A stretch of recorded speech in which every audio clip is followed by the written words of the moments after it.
Bonjour à toutes et à tous. Merci d'être là pour méditer ensemble. Voilà, c'est ce qu'on va faire pendant 1 heure et demie environ. Et une fois n'est pas coutume, on va le faire un peu différemment parce que cette fois-ci, ce n'est pas par Zoom qu'on se retrouve, mais c'est par le biais d'une diffusion, voilà, d'un enregistrement que je suis en train de faire à l'instant et que vous êtes peut-être en train d'écouter, quoi, pas peut-être, parce que si vous l'écoutez et vous l'écoutez aussi à l'instant.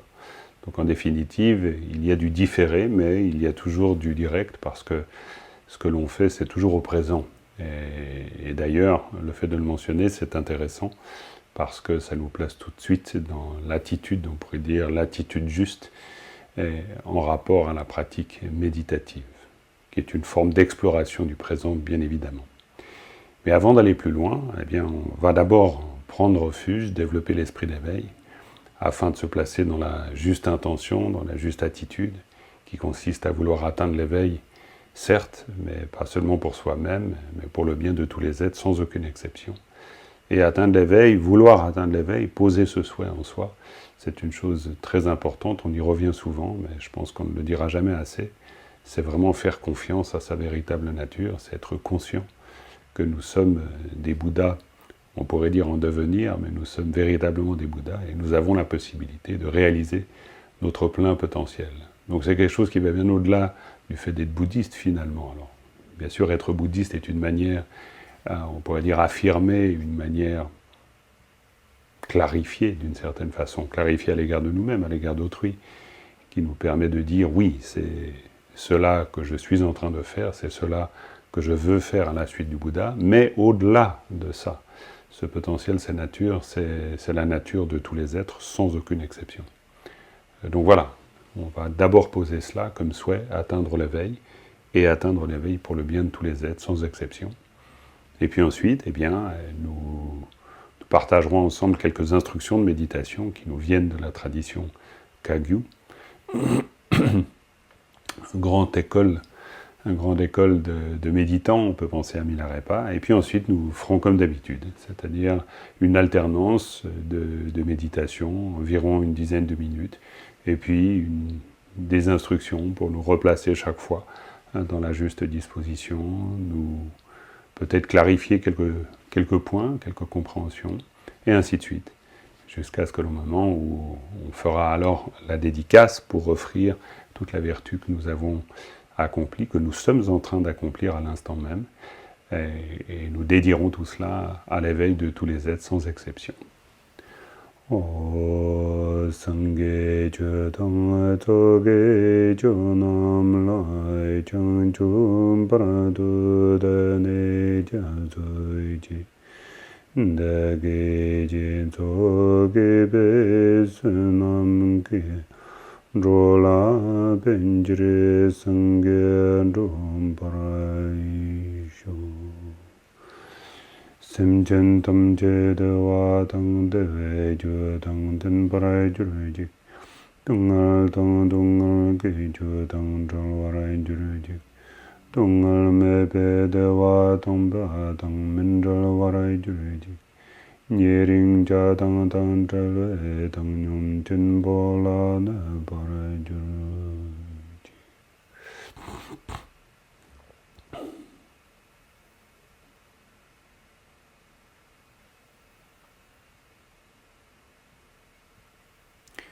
Prise de refuge et développement de l'esprit d'éveil, mais aussi récitation des 4 illimités. Amour illimité, compassion illimitée, joie illimitée et équanimité illimitée. Alors, 4 illimités pour se placer aussi dans un souhait, dans une attitude, et qui consiste à souhaiter justement que tous les êtres puissent obtenir le bonheur et les causes du bonheur, que tous les êtres soient libres de la souffrance et des causes de la souffrance, qu'ils puissent demeurer dans la grande félicité, dépourvus de toute souffrance, et finalement demeurer dans la grande équanimité, dépourvus de toute aversion partiale. Alors chacun de ces points, cela nous place aussi dans cette juste attention, mais aussi l'on peut le développer à l'égard de soi, c'est-à-dire puissais-je obtenir le bonheur et les causes du bonheur, puissais-je être libre de la souffrance et des causes de la souffrance. Ne serait-ce que ces deux, l'amour et la compassion. C'est quelque chose de tout à fait nécessaire à l'égard de soi comme à l'égard d'autrui. Pourquoi ? Parce qu'au moment où l'on s'engage dans une pratique méditative, on le fait aussi avec cette intention. D'une manière très claire, il est question de se libérer de la souffrance. Donc, on ne cessera jamais de vouloir le faire. Donc, si l'on prend conscience aussi de notre propre confusion, et peut-être on peut aller même jusqu'à dire, plus l'on prend conscience de notre propre confusion, plus c'est quelque chose qui va nous aider à vouloir ou à souhaiter que tous les êtres, tous sans aucune exception, dans leur infinité, que tous puissent en être libres. Donc il y a un rapport évident entre formuler ce souhait pour soi et être capable dans le sens d'être, de pouvoir l'envisager pour autrui, d'autant plus. Après, on peut de la même manière faire ce souhait pour toutes les personnes qu'on n'aime pas, nos ennemis, celles et ceux qui nous agacent, et il y en a beaucoup. En plus, on vit là maintenant dans ces périodes de confinement, donc il peut y avoir des tensions évidentes au sein des familles. Bref, il y a de toute façon toujours des occasions de pouvoir développer ces attitudes. Mais ce sont de nobles et bonnes attitudes. Alors voilà, ce soir, on va dire ce soir, vu que nous nous retrouvons ce soir, eh bien, ce soir, nous allons voir ensemble quelques instructions. J'avais envie de reprendre là des instructions qui nous viennent d'un texte important sur la pratique de Shiné, l'Aktong, donc Shamatha Vipassana, et qui est un texte composé par Bokar Rinpoche. Bokar Rinpoche, en deux mots, c'est vraiment un très grand maître de la lignée Kagyu, aujourd'hui décédé, maître de méditation, maître de retraite. Lama Tenzang a eu l'occasion de faire la première retraite qui a été organisée en exil. Et là, on se place à Sonada, dans l'Inde, West Bengal, donc près de Darjeeling, dans le monastère de Kalvo Rinpoche, mais vraiment presque au début de l'arrivée des exilés tibétains en Inde. Donc la première retraite qui a été réorganisée en exil, en tout cas au sein de la lignée Kagyu, a priori, je pense que c'était avant Rumtek, le monastère du Karmapa. Donc là, dans ce monastère, Lama Tenzang, Bokar Rinpoche et d'autres, ils étaient une petite dizaine, ils ont fait cette retraite ensemble. Ça situe donc Bokar Rinpoche dans une filiation qui nous est proche, du fait que, voilà, toutes ces instructions, moi-même je les ai reçues de Lama Tenzang, donc voilà, on est dans une sorte de filiation, clairement. Et puis Bokar Rinpoche, d'une manière plus générale, eh bien, vraiment c'était un maître de méditation reconnu, au sein de la lignée et au-delà même de la lignée Kagyu, évidemment. Il a écrit un texte très intéressant qui est La porte du sens définitif et qui est une forme de résumé d'un texte beaucoup plus développé, beaucoup plus dense, qui s'intitule le Ngedun Gyatso, ou l'océan du sens certain, ou l'océan de la certitude, et composé par le 9e Karmapa. Alors, ce texte important est un des deux textes de référence pour la pratique de Shiné. Et donc, Bokar Rinpoche a fait, lui, là, donc, un résumé de ce texte du 9e Karmapa, et il en donne les points clés. Et dans la présentation de Shiné, après avoir passé en revue toutes les préliminaires, les pratiques préliminaires qui sont extrêmement importantes, je les ai un peu abordées en rappelant le refuge, la bodhicitta, l'amour, la compassion, qui sont des préliminaires inévitables. Il y a aussi ces préliminaires, que je vais aussi rappeler rapidement, mais qui sont ces réflexions sur la précieuse existence humaine, sur la mort, l'impermanence, sur la loi de causalité, qui est donc la compréhension fine que l'on peut avoir des conditionnements. Ensuite, quatrièmement, la réflexion sur les existences conditionnées, donc le samsara. Que veut dire le samsara ? Ces 4 points sont des sujets immenses, importants, sont des sujets à contempler, donc calme mental et contemplation, parce qu'on n'oubliera jamais le cadre dans lequel on place cette pratique méditative. C'est extrêmement important. Donc, 4 pensées fondamentales et importantes, c'est-à-dire inévitables. pour que nous puissions, Lodo Namshi en tibétain, pour que nous puissions orienter notre esprit vers le Dharma, en fait. Donc 4 pensées qui contrecarrent. Donc voilà, 4 pensées importantes. On y reviendra toujours, mais plus en détail dans une séance ultérieure, certainement, à un moment ou à un autre, de toute façon. Et puis chacun, l'on peut aussi, bien sûr, réfléchir à cela, sur la base de livres qui sont écrits, mais aussi on aura l'occasion ensemble de partager ces instructions, évidemment. Mais donc dans ce livre court, concis, écrit par Bokar Rinpoche, il y a d'abord donc cette partie préliminaire, ensuite la partie sur les préliminaires spéciales. Donc là, je ne vais pas m'étendre dans le détail, mais c'est les fameuses prosternations, récitations du mantra de Dorje Sempa ou Vajrasattva, le front du mandala et puis le Guru Yoga. Mais là, c'est un peu spécifique, ça, on va laisser ça de côté temporairement. Puis ensuite, il aborde les instructions sur Shiné. Et les instructions sur Shiné, on le sait bien, c'est d'abord l'observation des points clés du corps, c'est la posture. Alors la posture, idéalement, c'est la posture en 7 points de Vairochana, qui est une posture exigeante, certes, mais pour faire le plus simple, on pourrait dire qu'avoir le dos droit, la colonne vertébrale parfaitement droite, les yeux mi-clos, la bouche naturellement posée, c'est-à-dire pas fermée de manière rigide ni grande ouverte. Donc voilà, ce sont vraiment les points clés. Le regard étant un point très important. Donc poser le regard devant soi, les yeux mi-clos, c'est une instruction qu'on donne.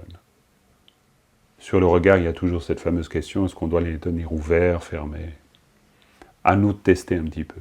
Là-dessus, la Matenzang a toujours été, je l'ai toujours entendu être très ouvert, en disant à vous de voir, et je pense que c'est une très bonne instruction, à nous de voir ce qui se passe. C'est vrai que fermer les yeux peut provoquer beaucoup de pensées discursives, on peut partir de nos petits vélos habituels, etc.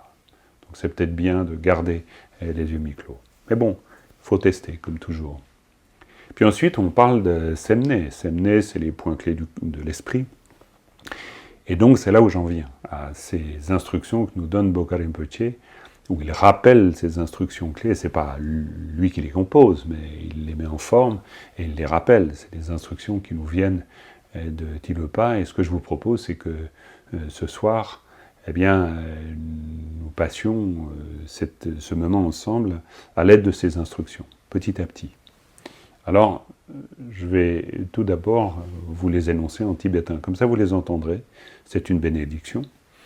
Je suis d'accord qu'on peut discuter beaucoup de ce sens de la bénédiction, mais disons pour moi, venant du monde qu'est le mien, il est très clair qu'en énonçant ces paroles en tibétain, eh bien, on reçoit une bénédiction évidente, une influence spirituelle. Et c'est très important parce qu'au sein de la lignée Kagyu, on ne saurait véritablement réaliser la nature de l'esprit sans cette inspiration profonde qui nous vient de la réalisation de tous les maîtres du passé.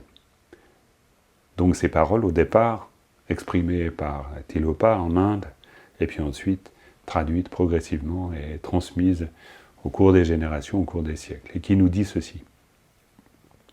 Mino, mi-sam, mi-sem, mi-gom, mi-che, ransor, sha, che sumpashin. Alors voilà, là, dans ce passage, il rappelle les 6 points clés que l'on appelle les 6 yogas de Naropa, mais attention, il ne s'agit pas là des fameux yogas secrets, c'est le nom aussi qu'on leur donne, 6 yogas, mais pour parler des 6 points clés qui sont utilisés dans la pratique. Alors on va voir, on va s'en inspirer chaque fois. Alors tout d'abord, Mino. Alors Mino, mi-sam, mi-sem. Mino, mi-sam, mi-sem. Alors Mino, ça a à voir avec le passé. Mino, c'est ne pas concevoir. Concevoir dans le sens revenir au passé, sans cesse. Mi-sam, c'est ne pas être en train de vouloir absolument penser le présent. Et puis mi-sem, c'est ne pas anticiper le futur. Donc en fait, c'est là un point clé. Je me rappelle d'ailleurs Lama Sangpo, durant la retraite nous avons fait avec lui dernièrement à Montchardon, durant près de 4 ans quand même, eh bien, un jour, on parlait de cette pratique de Shiné, et puis il me disait, mais finalement, c'est le point clé. C'est-à-dire, si on médite en étant libre, à la fois de l'emprise du passé, et de la volonté de saisir un présent et d'anticiper le futur, alors on peut se placer dans la juste attitude de l'esprit. Je crois que c'est extrêmement intéressant, on peut s'en inspirer. Et donc, l'idée ici, en donnant cette instruction, c'est de prendre garde justement au moment, alors prendre garde, il faut s'entendre, mais prendre garde, ça veut dire tâcher de cultiver une attitude où on n'est pas en train de partir dans le jeu habituel qu'est le nôtre. C'est-à-dire on aura toujours tendance à penser à quelque chose. On ne pense pas sans objet, on pense toujours avec un objet. Donc là, on est en train de décrire les objets avec lesquels on développe cette relation. Donc Misam, c'est l'objet qu'on développe, ou plutôt l'attitude qu'on développe à l'égard du passé. Donc on se met à penser au passé. Alors c'est parfois tout à fait nécessaire, et puis il faut parfois faire en sorte de s'en débarrasser. Bref, il n'est pas question de comprendre cette instruction comme une espèce d'injonction, surtout ne plus penser jamais au passé. Non, là on est en train de parler clairement du cadre de la pratique méditative, ou durant le cadre de la pratique méditative, on va faire en sorte donc d'éviter de revenir à ce passé, mais comme toujours, comme je vous le disais au début, on y revient toujours au présent. Hein. C'est-à-dire que là, vous êtes en train de m'écouter dans l'instant même. Et on est en train de partager ce qu'on partage, en fait, dans l'instant même. Que cet instant soit indifféré ou pas, ça n'a aucune importance. C'est-à-dire ce que l'on vit, là on parle vraiment de ce que l'on vit, c'est-à-dire ce que l'on vit dans l'expérience de la conscience. Donc ce que l'on vit dans l'expérience de la conscience, c'est quelque chose qui se produit là maintenant. Donc là maintenant, nous sommes peut-être en train de penser au passé. Donc l'idée étant justement de prendre notre distance avec cette attitude, et puis de s'affranchir de ce réflexe. Mais s'affranchir aussi du réflexe qui consiste à vouloir penser un présent, c'est-à-dire comme s'il y avait quelque chose, comme si ce qui s'élevait là, ou la réflexion qu'on pouvait nourrir à l'égard du présent, avait on pourrait dire, une réalité en soi. Alors, ça a la réalité qui se manifeste sous forme de la pensée, mais l'idée n'est pas de vouloir saisir ça encore, et puis se dire, voilà, et être dans une espèce, par exemple, d'instant présent, et puis de construire une idée de l'instant présent. Non, il n'y a pas de construction d'un instant présent à cet égard. Et puis, donc, misem pour le futur, c'est-à-dire ne pas anticiper, ah tiens, il va se passer ça. Parce que de nouveau, ces pensées, elles sont toujours au présent, toujours. La crainte ou l'espoir qu'on peut nourrir à l'égard du passé, c'est toujours une expérience présente, en fait. Et c'est intéressant, donc, de la ramener dans l'expérience du présent. Donc voilà ce qu'on va faire tout d'abord. C'est simplement se placer car d'ailleurs c'est on pourrait dire, un prologue, un prérequis ensuite au développement du calme mental, c'est de se placer dans cette attitude de l'esprit, qui est décrite d'une manière très poétique, on pourrait dire, de cette manière, par Tilopa il y a bien longtemps. Hein. Tilopa qui est à l'origine de la transmission de la lignée Kagyu, qui est la lignée de la transmission orale. Vous voyez, ça continue, c'est très bien. Et donc voilà, donc on va s'inspirer de ces paroles, et puis méditer ensemble, simplement en plaçant l'esprit dans cette attitude ouverte. Donc ni revenir au passé, ni revenir au présent, ni saisir un présent, ni anticiper le futur. Ce que je vais faire là, c'est que je vais commencer par une prière d'invocation, et puis ensuite, très simple, Lama Tienho, Chinchen Sawe Lama Tienho, où l'on invoque le maître spirituel pour recevoir son influence spirituelle, sa grâce, sa bénédiction. Et puis ensuite, voilà, on médite une quinzaine de minutes. Puis ensuite, on reviendra avec d'autres instructions. Lama Tienho, Lama Tienho, Lama Tienho, Chinchen Sawe, Lama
Nous pouvons nous détendre, sortir de la posture, nous étirer. À l'instant où peut-être vous êtes en train de m'écouter, vous arrivez de la fin de la journée. C'est la fin de la journée, donc beaucoup de choses. Donc voilà, on rentre petit à petit dans l'attitude méditative. C'était différent quand on médite le matin. Bon. Après, c'est toujours l'expérience de l'esprit, que ce soit le matin ou le soir. Mais les causes et conditions peuvent importer. Donc voilà, première période de méditation, on entre dedans. En même temps, avec ces instructions qui nous viennent encore une fois de Tilopa. Mine, misam, misem. Il y en a d'autres, on va les voir petit à petit, mais en revenant sur ces trois instructions, donc ne pas revenir au passé, ne pas saisir un présent, ne pas chercher à anticiper le futur. Ce qui est aussi très intéressant, c'est qu'en fait, on pourrait, la possibilité s'offre à nous, on pourrait faire l'expérience d'une totale nouveauté. Alors l'expérience d'une totale nouveauté, pourquoi je vous dis cela? C'est parce qu'en fait, si on regarde bien, on a... Alors, je ne sais pas comment vous faites cette expérience, mais il me semble que souvent, et c'est assez logique du fait de la manière dont la conscience s'organise, mais souvent nous allons faire l'expérience de nous-mêmes, justement, on fait l'expérience de nous-mêmes. C'est-à-dire il y a un retour au connu. Un peu comme si, voilà, on médite avec ce que l'on connaît, on médite avec ce que l'on sait. On médite avec nous-mêmes, en fait. Alors évidemment, c'est logique, parce qu'on ne peut pas méditer avec un autre, on médite avec notre propre conscience. Mais dans l'idée de méditer avec nous-mêmes, il y a justement toute cette tendance et imprégnation si profonde dans la conscience base de tout, qui fait qu'il y a là, au fond de nous-mêmes, une appropriation du jeu. D'ailleurs, les textes nous le disent très clairement, cette appropriation du jeu, elle va disparaître, ça sera la dernière qui disparaîtra. C'est-à-dire on va méditer avec nous-mêmes, avec cette sensation de méditer avec nous-mêmes pendant très très longtemps, jusqu'au seuil de l'éveil. Ça ne veut pas dire qu'ensuite on n'existe plus, mais ce qui est pour nous très intéressant, c'est d'essayer justement, grâce à ces trois instructions, mine, misam, misem, ne revient pas, ne saisit pas, n'anticipe pas, on pourrait les traduire comme ça aussi, pourquoi pas, eh bien, ça revient à tâcher ou à essayer de s'ouvrir à cette expérience qui se produit dans l'instant, c'est-à-dire à nous-mêmes, mais non revisité. Quoi. De toute façon, ça se passera toujours dans l'instant, mais on a cette impression qu'on est en train de reprendre des vieilles histoires, etc., ou de construire à partir d'histoires qu'on connaît, on a nos réflexes, etc. Mais en fait, toute cette expérience, et c'est ce que nous disent ces instructions, cette expérience que l'on fait toujours dans l'instant, l'instantanéité de l'esprit, on en parle beaucoup dans le Mahamudra, l'expérience qu'on l'on fait de la conscience, on la fait toujours au présent. On ne peut absolument pas faire une expérience hors du présent, c'est strictement impossible. Et le présent qui est d'ailleurs insaisissable, c'est-à-dire le phénomène mental s'élève au moment où il s'élève. Simplement, cette impression qu'on le connaît, ça, c'est cette imprégnation du jeu, qui est là tout le temps. Mais l'on peut tâcher de s'ouvrir juste au surgissement du phénomène mental. Et c'est à cela que nous aident ces instructions. Mine, misam, misem. Donc, on peut donc essayer de faire cette expérience méditative, non pas comme une façon de revenir à quelque chose que l'on sait être nous, par exemple confortable ou inconfortable. On peut avoir de multiples manières d'avoir fait exister ce jeu que nous sommes. Et il y a des manières très désagréables de l'avoir fait exister. Il y a des manières extrêmement agréables de l'avoir fait exister. On peut par exemple avoir l'impression que le jeu est parvenu à un certain état de calme et de stabilité. Et puis on va méditer en ayant l'impression qu'on va revenir à ça. de manière très subtile, si on pense qu'on va revenir à ça, il y a déjà une saisie autour de ce ça, de cet état, c'est-à-dire de ce jeu que l'on a eu l'habitude de construire de cette manière. Donc là, l'idée est de tâcher, alors je dis tâcher parce que, bon, évidemment, ça n'a rien de simple, mais de tâcher de revisiter ce ça que l'on connaît, mais ce jeu aussi, ce jeu qui dit, ah ben oui, voilà, quand je médite, c'est ça qui se produit, en général. Oui, ben, dans l'instant, on ne peut pas savoir ce qui se produit, en général. Il n'y a pas de généralité dans l'instant. L'instantanéité de l'esprit est totalement libre de toute forme de généralité. Il n'y a que ce qui surgit, même si cela a l'allure du passé. C'est-à-dire même si cela a l'allure du familier et du connu. Le problème du connu, c'est de ne plus connaître. C'est de croire qu'on sait. Et même au niveau de l'esprit, c'est pareil. C'est-à-dire on peut repérer quelque chose qui ressemble à ce que l'on a déjà identifié. Donc, ah oui, donc on est dans l'état, et dans l'état que l'on qualifie, on le qualifie par rapport à quelque chose, on ne le qualifie jamais par rapport à rien du tout. Et c'est comme ça qu'on fonctionne, c'est comme ça que la conscience ordinaire fonctionne, toujours en rapport à quelque chose. Et pourtant, ça c'est son mode conventionnel d'être, et pourtant, elle est complètement dans l'expérience elle-même, elle est dans l'expérience de l'instantanéité. En fait, nous sommes dans l'expérience de l'instantanéité qu'on ne peut pas saisir. Donc voilà, alors, l'idée, c'est simplement de repérer dans la pratique méditative. L'idée, c'est pas de faire une théorie, là, mais c'est de repérer dans la pratique méditative les moments où, justement, on est en train de s'installer dans le connu. Donc, soit dans un état mental qu'on connaît, qui nous semble connaître, soit dans des pensées qui nous semblent connaître, etc.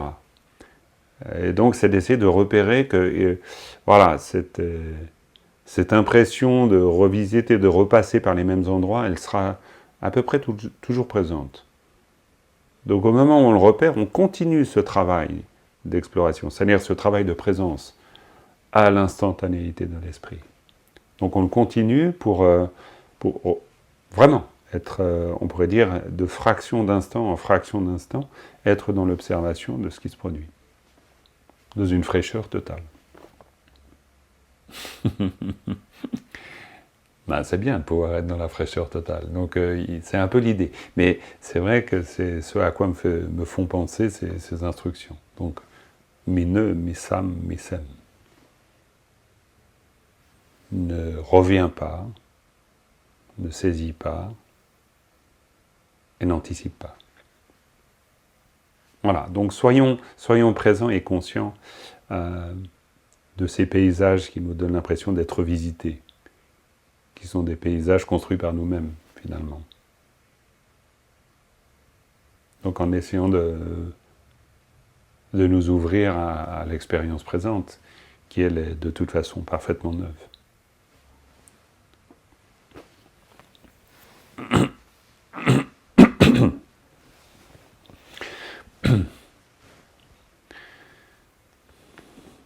Voilà, on peut se repositionner, reprendre la posture, s'installer.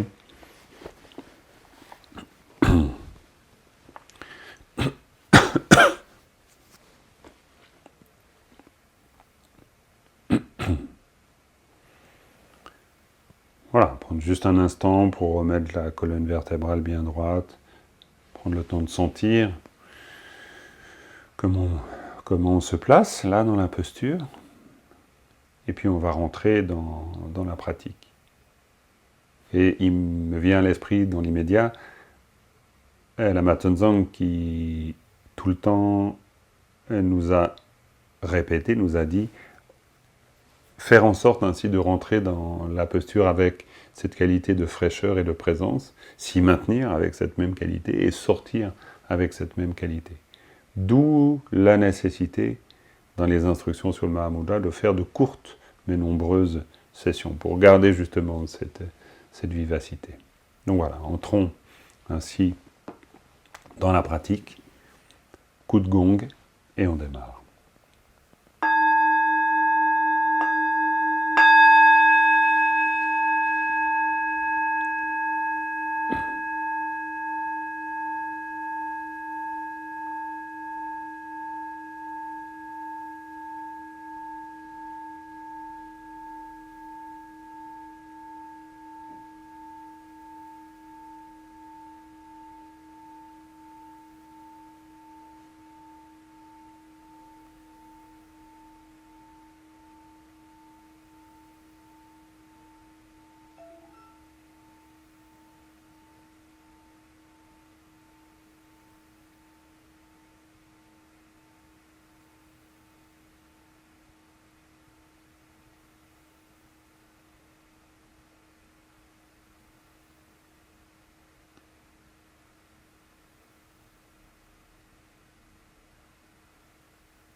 Détendez-vous.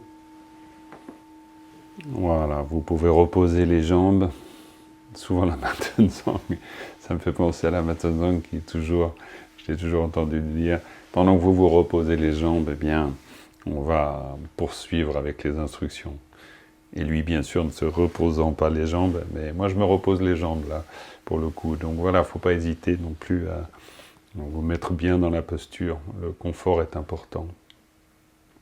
D'autant plus qu'on, de nos jours, on transmet aussi de cette manière, par le biais de notre technologie. Alors c'est aussi important d'en faire un atout.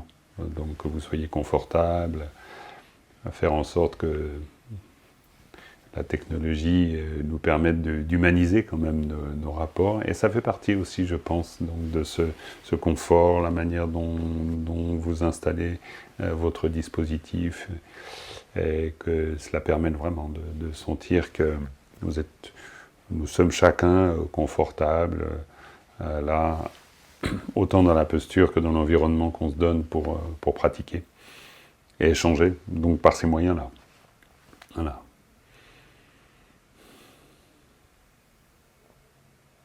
Donc, mine, mi sam, mi sen.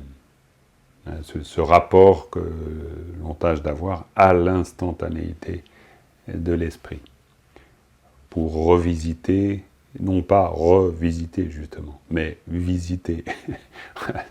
Ou alors revisiter dans le sens visiter à nouveau. À nouveau. Donc, à nouveau,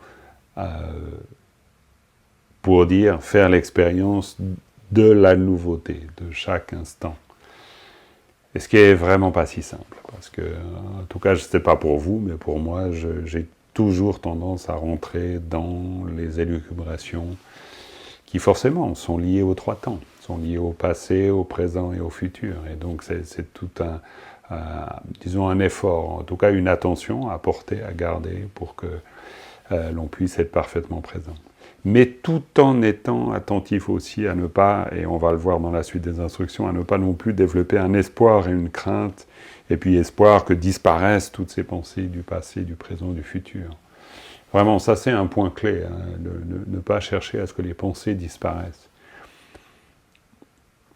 Tous les maîtres du Mahamudra insistent là-dessus, et donc je pense qu'il est bon de s'en inspirer. Mais bon voilà, de toute façon on est pris par différentes tendances un peu contradictoires, et tout cela est l'occasion d'une exploration. Donc là, j'en reviens à ces instructions, donc de Tilopa, transmises par les maîtres du Mahamudra, et que l'on trouve dans un ouvrage de Bokar Rinpoché. Je me sers de la version en tibétain, histoire aussi d'avoir un rapport frais à ces instructions, et aussi parce que je les ai entendues de cette manière. Et je le rappelle, ce sont des instructions qui condensent l'œuvre du 9e Karmapa, l'océan du sens certain.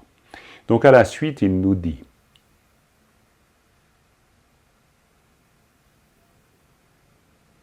donc, mi no mi sam mi sen, mi gom mi shing, mi che ran soro sha.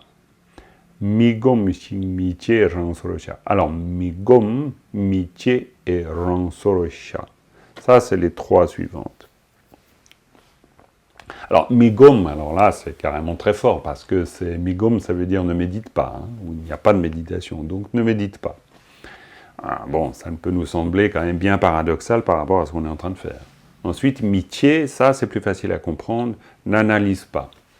Donc on n'est pas dans l'idée d'analyser quelque chose. Ok, on va voir. Ensuite, ransorosha. Ransorosha, c'est ransa. Donc ransa, ransor. Ransorosha, c'est place-là, j'allais dire place-là, place-le, c'est égal. Laisse les choses, on pourrait dire aussi, laisse les choses dans leur propre lieu. Donc, je reprends les trois. Donc, migom ne médite pas. Alors, ne médite pas, on est clairement dans l'idée de créer. Donc, c'est ne crée pas. Ne crée pas. Alors, ça, c'est très intéressant, parce que justement, cette instruction sur, quoi, tout est très intéressant, mais cette instruction sur l'instantanéité, cette observation du non passé, non présent, non futur, c'est-à-dire ne pas se faire prendre par ce jeu que l'on connaît bien, qui est le fait de revenir dans ces trois formes de préoccupations majeures qui nous occupent la plupart du temps, même à chaque instant. Donc Migom ne médite pas, ça veut dire qu'on n'est pas non plus en train de construire de toute pièce un état particulier dans lequel on va se placer. C'est pas non plus ça. Donc il y a un écho, un lien clair qu'on peut faire entre donc Migom et ce qu'on a vu avant.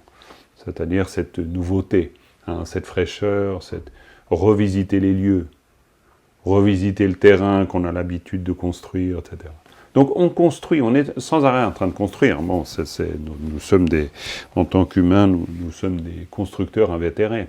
On élabore tout le temps, que ce soit mentalement ou dans nos gestes, dans la façon de faire les choses. On fait des maisons, des palais, etc., des empires. On construit sans arrêt des choses. Matériel ou immatériel, mais ça ne change pas grand-chose à l'attitude. Donc, les trois premières instructions, elles nous permettent de revenir à quelque chose de non construit, justement. Mais on peut aussi construire le non construit. C'est-à-dire, on peut construire l'idée d'être hors du passé, hors du présent, hors du futur. C'est tout à fait possible. C'est-à-dire s'installer dans un état. Donc là, les maîtres du Mahamudra sont redoutables. Pourquoi? Parce que chaque fois qu'on veut s'installer dans quelque chose, hop, ils nous tirent le tapis sous le pied, et puis on est reparti pour un tour. C'est-à-dire, où sommes-nous? Donc, d'ailleurs, Pema Chodron, elle en parle très joliment, en disant faire en sorte que le sol se dérobe sous nos pieds. Donc on est volontairement dans une forme d'instabilité. C'est-à-dire, mais du coup, il y a quelque chose de créatif, quelque chose qui se réouvre sans arrêt. Si on est dans quelque chose qu'on a saisi, qu'on a construit, on ne réouvre pas grand-chose, en fait. Hein. Donc là, l'idée, c'est toujours de réouvrir. Donc Migom ne médite pas, c'est l'idée de réouvrir, c'est-à-dire de réouvrir ou d'ouvrir, c'est-à-dire de ne pas construire. C'est-à-dire ne pas non plus être dans un état qu'on pourra qualifier de n'être ni le passé, ni le présent, ni le futur. Et évidemment, c'est tentant, c'est sûr. Quand je l'évoque comme ça, et peut-être que vous le ressentez pareil, je ne sais pas, mais voilà, il y a quelque chose de presque merveilleux de pouvoir se dire, voilà, il existe un état où on est complètement libre de tout ce qui nous perturbe. Parce que le passé nous perturbe, ce que l'on va faire demain nous perturbe. Quoi nous perturbe ou nous excite, n'importe, mais de toute façon, c'est une perturbation.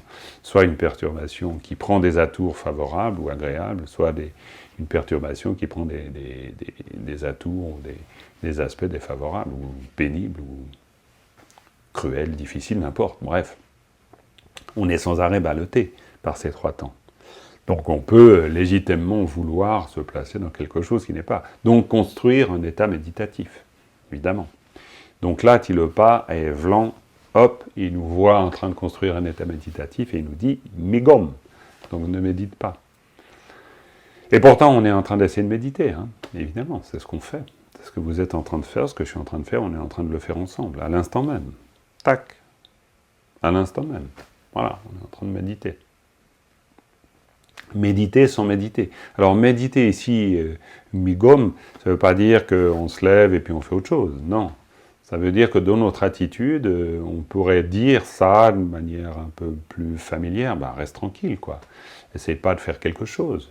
Ça va, t'inquiète pas. Donc, reste. Reste simplement. Reste avec Mino Misam Misem, c'est-à-dire reste simplement dans ce qui se produit. Mais n'en construis pas quelque chose, ne cherche pas à faire quelque chose. C'est comme remettre une couche sur l'idée de la fraîcheur. Donc on repart dans l'expérience de la fraîcheur, en fait, avec Migom. Mitié, c'est presque plus simple, parce que mitié, c'est n'analyse pas. Donc on voit bien, analyser, ça voudrait dire donc une espèce d'introspection mentale, théorique. Donc, ah tiens, pourquoi, etc. Donc là, il y a l'idée aussi de se libérer de cette tendance. Donc forcément, de nouveau, que dans l'expérience. Alors on est forcément dans l'expérience de quelque chose, et puis on a tendance à vouloir analyser ce quelque chose, nous défaire de nos blocages, de plein de choses. Hein. Et on a aussi un passé qui est à prendre en compte, qui est un passé thérapeutique. Nous, en tant qu'occidental, ben, évidemment, on a une espèce de vulgate comme ça, de psychologie de cuisine. Voilà, c'est pas pour dire que c'est vraiment, c'est pas pour dire que c'est pas du tout important, bien au contraire, mais pour dire qu'on est bercé par des idées, des notions, voilà, on se sert de mots tels que blocage, tels que inconscient, etc. C'est tout à fait logique et c'est une grille de lecture intéressante. Ce que je voulais dire par psychologie de cuisine, c'est que dans le sens, ça nous sert de grille de lecture et parfois d'une grille de lecture à laquelle on s'arrête. Donc là, Mitié n'analyse pas, c'est un peu ça. C'est un peu dire une analyse profonde, très bien, c'est une voie et c'est parfaitement respectable, et parce que ça va nous mener vers quelque chose qui est l'au-delà des névroses, et c'est très bien d'être au-delà des névroses. Mais ici, Mitié n'analyse pas dans le sens ne te plaît pas à décortiquer ce que tu es en train de constater dans l'esprit. C'est ça l'idée. C'est-à-dire, tout simplement que si on le fait, eh bien on est en train de créer de la pensée à partir de la pensée. C'est « Ah tiens, pourquoi je pense à ça ?» etc. Tiens. Donc, voilà, donc Mitié, c'est l'idée, n'emboîte pas le pas. C'est surtout comme ça qu'elles sont expliquées. C'est-à-dire, n'emboîte pas le pas aux pensées qui sont en train de s'élever, et puis n'en fais pas quelque chose. N'en fais rien. Donc déjà, Migom ne médite pas dans le sens, sois pas en train de construire un état particulier, puis ensuite Mitié, n'analyse pas. Ne pense pas, c'est aussi, parce que les maîtres du Mahamudra nous disent toujours, mais ne pense pas que c'est ton analyse aussi subtile et puissante soit-elle qui te permettra de réaliser la nature de l'esprit. Non. Ce qui te permettra de réaliser la nature de l'esprit, c'est de te relier à la bénédiction des maîtres spirituels et de refaire l'expérience qu'eux-mêmes ont faite. Donc en fait, c'est de te relier à la nature même de l'esprit. Le maître spirituel étant ultimement la nature même de l'esprit, en fait. Donc voilà, Mitié. Et puis la troisième, et puis après on médite. Mitié, Ransrocha. Et Ransrocha, c'est pose l'esprit dans son propre lieu. Laisse-le là. Hein, on pourrait dire Ransrocha, Rang, c'est Rangsa, Rangso, et ici c'est son propre lieu, ou tel qu'il est. Il y a vraiment l'idée de tel qu'il est. Cha, c'est posé. Donc laisse-le là. Laisse-le tel qu'il est. Alors très familièrement, ne m'en voulez pas, mais c'est un peu comme si on disait fous-lui la paix. Mais fous-lui la paix, pas ne t'y intéresse pas, mais laisse se passer ce qui se passe. Dans ce sens-là, viens pas le troubler, viens pas l'exciter avec un bâton pour voir ce qui se passe. Non, laisse. C'est aussi laisse se poser, hein. C'est aussi laisse se poser les pensées, les phénomènes mentaux. Décante, hein. Ransorocha, c'est aussi décanter. C'est décanter, oui, dans le sens laisser la stabilité aussi. Laisser la stabilité surgir. Clairement, hein, la stabilité, elle surgit du fait de rester. Si on laisse se faire le jeu des phénomènes mentaux, ils vont se poser, hein, naturellement. Il n'y a pas à vouloir créer une stabilité. Même si, oui, bien sûr, on vise cela.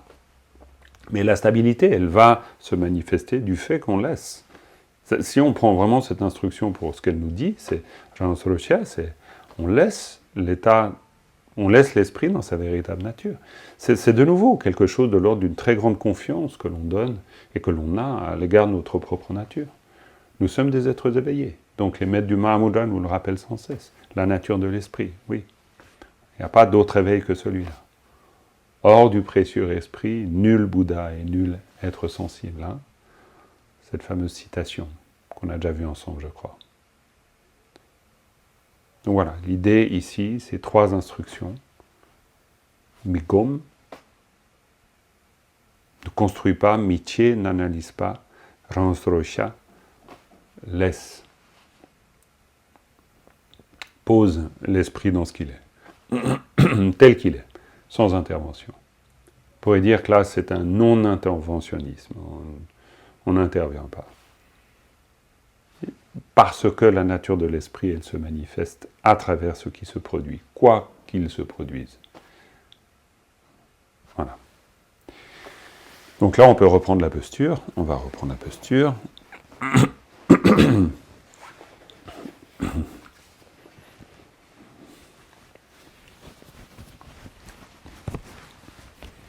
Et on va méditer encore une quinzaine de minutes Et ça nous fera arriver à la fin de cette session.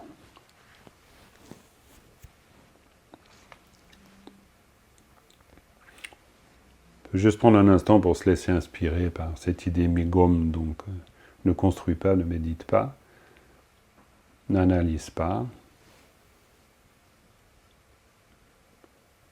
Laisse l'esprit dans son état naturel.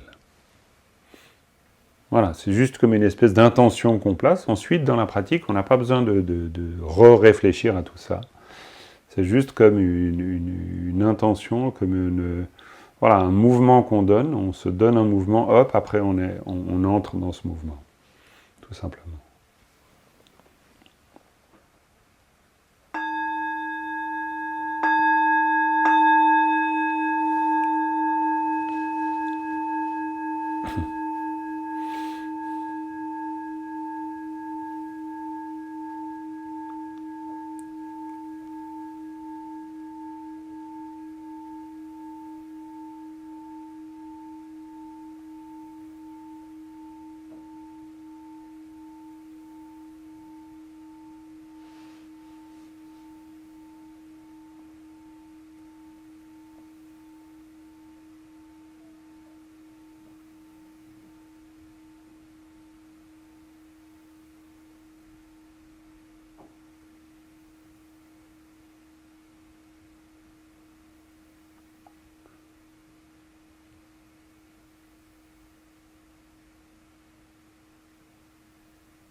Je vous rappelle encore une fois ces instructions, on aura l'occasion de les réentendre, bien sûr, elles sont